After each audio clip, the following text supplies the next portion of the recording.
All right, let's dive in. Today we're going to break down the blueprint behind every single great piece of software.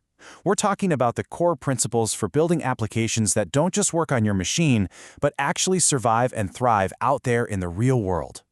So, let's kick things off with a question that has probably given every developer nightmares at some point.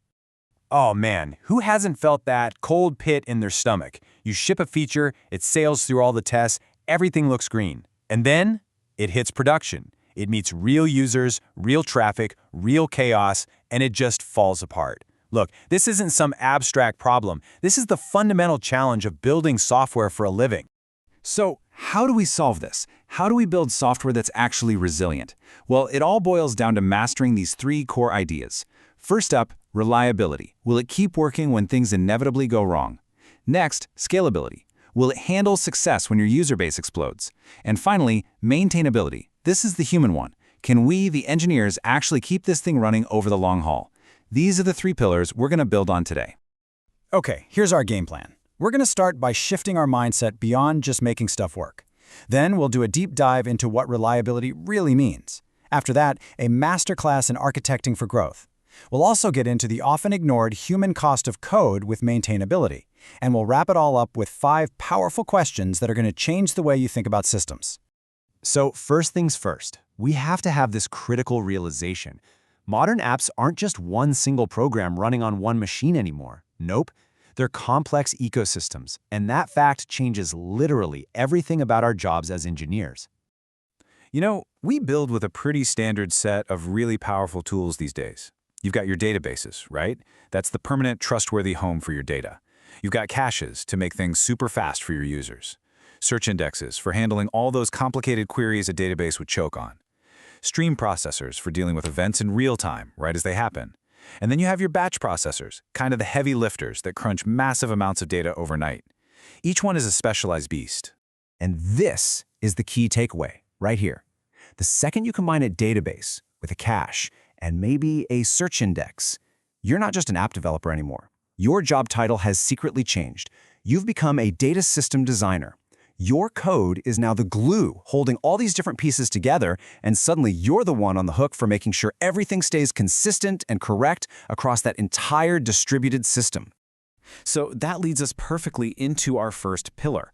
Reliability isn't about hoping problems won't happen, because they will. It's about anticipating them, planning for them, and handling them with grace. It's the art of building a system that expects to get punched in the face and is designed to stand standing. Now we need to get really precise with our language here. A fault, that's when one single part of the system goes haywire. A disk dies, a process crashes, whatever. But a failure, that's when the whole system stops working for the user. Our entire job as architects is to build systems that can tolerate faults without turning into failures. We want to contain the blast. So, where do these faults come from? Well, they tend to come in 3 main flavors. You've got your classic hardware faults, disks crashing, power supplies failing. Then you have software errors, which are often way scarier because they can be systematic. And then there's human error, which, as you're about to see, is the biggest one of all. A truly reliable system is built to withstand all 3. Just to put hardware faults into perspective, look at this number. A single hard disk might be rated to last for decades, which sounds amazing, but if you're running a 10,000 disk cluster, you should statistically expect one of them to die every single day. See, at scale, things that seem rare become routine, predictable events. This is exactly why we build everything with redundancy. Okay, but what about those pesky software faults? They're a whole different animal.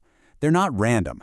A single bug can take down every single server at once. So how do you fight that? Well, Netflix pioneered this radical idea called chaos engineering.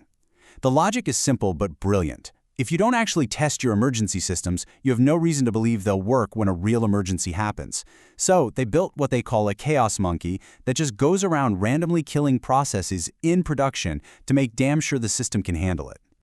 And that brings us to the final and kinda uncomfortable truth. The #1 reason big services go down, it's not some crazy bug or a massive hardware meltdown. It's us, humans, pushing a bad configuration file. That's why things like well-designed APIs, solid automated testing, and crystal-clear instructions for the operations team aren't just nice extras. They are the absolute bedrock of a reliable system. All right, let's switch gears to our second pillar, scalability. And to really get our heads around this, we're going to dive into a fascinating detective story, the massive challenge Twitter had to solve with its timeline, a problem famously known as fan-out. Okay, let's set the scene. Just look at these numbers. People post a tweet about 4,600 times a second, but people refresh their home timeline 300,000 times a second. The system is overwhelmingly read-heavy. The problem here isn't just the sheer volume, it's this wild imbalance between writing and reading. So how in the world did they solve this? Let's walk through their journey. So approach 1, the simple way, is pull on read. When you want to see your timeline, the system just grabs the latest tweets from everyone you follow. Super easy to post a tweet, but a total nightmare for reading. It just doesn't scale. So they tried approach 2, push on write. When you tweet, the system immediately pushes a copy of that tweet into a dedicated timeline cache for every one of your followers. Now the write is way more work, but the read is blazing fast. Much better, but it has a big celebrity-sized problem. When a celebrity with 30 million followers tweets, that's 30 million writes.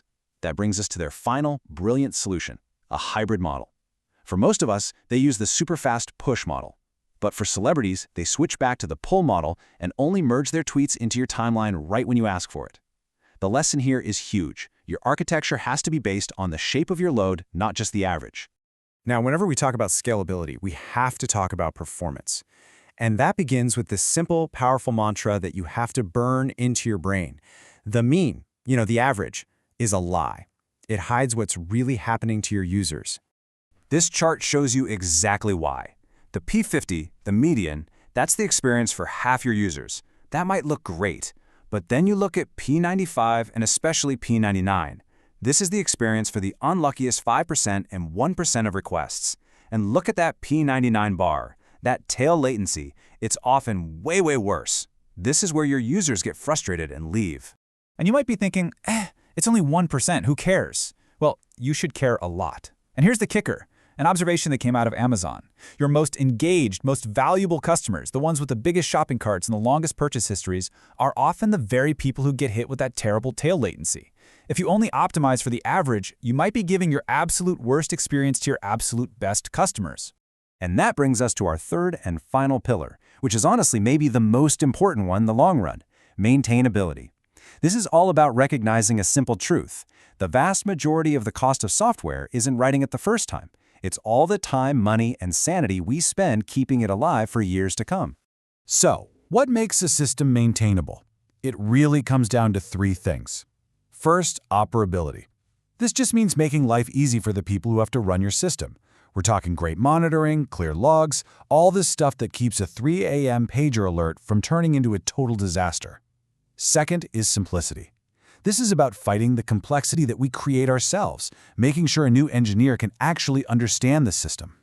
And third is evolvability, which is all about making change easy, because the one thing you can count on is that the business is going to ask for something new next week. And what's our number one weapon in the fight for simplicity? It's abstraction.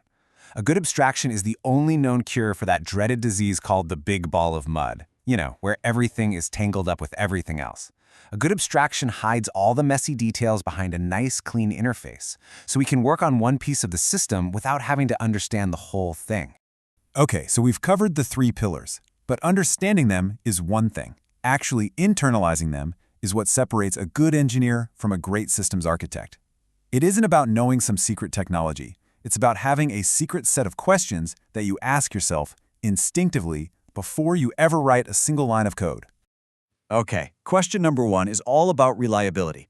If this component fails, what is the blast radius? Does it cascade? This forces you to think like a firefighter, building breaks into your system so that one small fire doesn't burn the whole force down. Question 2 gets right to the heart of the user experience. What is our tail latency? Who experiences it? And what is the business impact? This question makes you look past the vanity metric of the average and connect your system's performance directly to what the business actually cares about. Question 3 forces you to be super precise about scalability. What are our top 3 load parameters, and what happens if each one doubles? This makes you define exactly what load means for your system and forces you to plan for specific growth scenarios, just like the Twitter team had to. Number 4 is a gut check. It's a question of pure intellectual honesty. Am I removing accidental complexity, or am I just shuffling it around? This is that complexity we create ourselves, the tangled messes that aren't actually essential to solving the problem. This question keeps you honest about whether you're actually making things simpler. And finally, the ultimate test of maintainability. How will we know this service is unhealthy at 3 a.m. without having to wake up the person who wrote it? This is the soul of operability. It forces you to design for observability from day one, so the team who inherits your code can actually run it and, sleep at night. And that's really the whole secret. Thinking like a great systems architect isn't about memorizing a bunch of patterns. It's about making these 5 questions a natural reflexive part of how you think and how you design. This is the foundation. This is how you build things that last.